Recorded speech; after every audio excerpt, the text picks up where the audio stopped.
जिसका विवेक बुद्धि स्थिर नहीं होती है ना, उसको एक लोटा जल, एक दुर्वा की जो डंडी है वो अशोक सुंदरी की ओर हो। थोड़ा ध्यान देना। कई लोग कहते हैं कि मेरे पति की बुद्धि स्थिर नहीं रहती, कोई कहता मेरी पत्नी की बुद्धि स्थिर नहीं रहती, कोई कहता बेटा की बुद्धि स्थिर नहीं है, कोई कहता बेटी की बुद्धि स्थिर नहीं है। कई डॉक्टर कह देते हैं कि इसको मिर्गी का दौरा आने लगा या इसको ये दौरा आने लगा। तो उस समय पर थोड़ा ध्यान देंगे। ये शिवलिंग जलाधारी, ये जल बहने का स्थान, गणेश कार्तिकेय, बीच में अशोक सुंदरी, ये पार्वती जी का हस्तकमल, ये शिवलिंग शंकर भगवान का प्रतीक। ऊपर से जो एक एक बूंद पानी गिर रहा है, शंकर जी की 5 बेटियां जया, विषहरा, शामली बारी, दौतली और देव, ये ऊपर से जल गिराते। एक बेलपत्र, डंडी का मुख अशोक सुंदरी की ओर, एक दुर्वा, डंडी का मुख अशोक सुंदरी की ओर,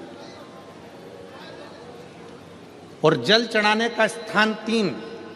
पहला, शिवलिंग का जल अगर इधर बह रहा है तो इधर खड़े होकर, दूसरा जल उसी पानी का एक ही लोटा, थोड़ा सा जल इधर से, थोड़ा इधर से खड़े होकर, थोड़ा इधर से खड़े होकर, कर्ण घंटेश्वर महादेव जो कि काशी में विराजते हैं, कर्ण घंटेश्वर महादेव के नाम से 3 स्थान से जल चढ़ाया जा, और वो जल का आचमन, जिसका मस्तिष्क कामना करता हो, दिमाग कामना करता हो, स्थिर ना रहता हो, मिर्गी के भी अगर दौरे आते हों तो उस जल का भाग उसको अवश्य दीजिए।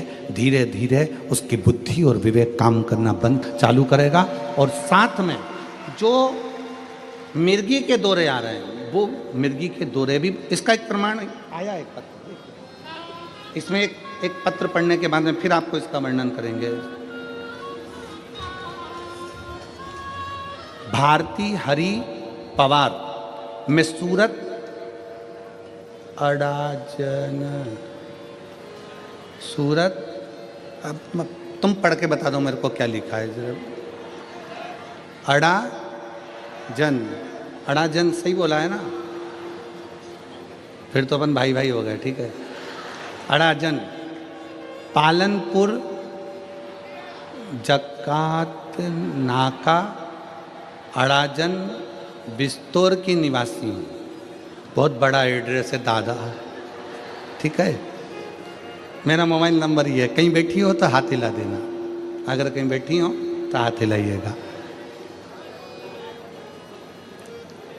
एक लोटे जल का मैं क्या वर्णन करूं। मेरी बेटी हर्षदाहरी पवार, जब ये 3 साल की थी तब से इसको मिर्गी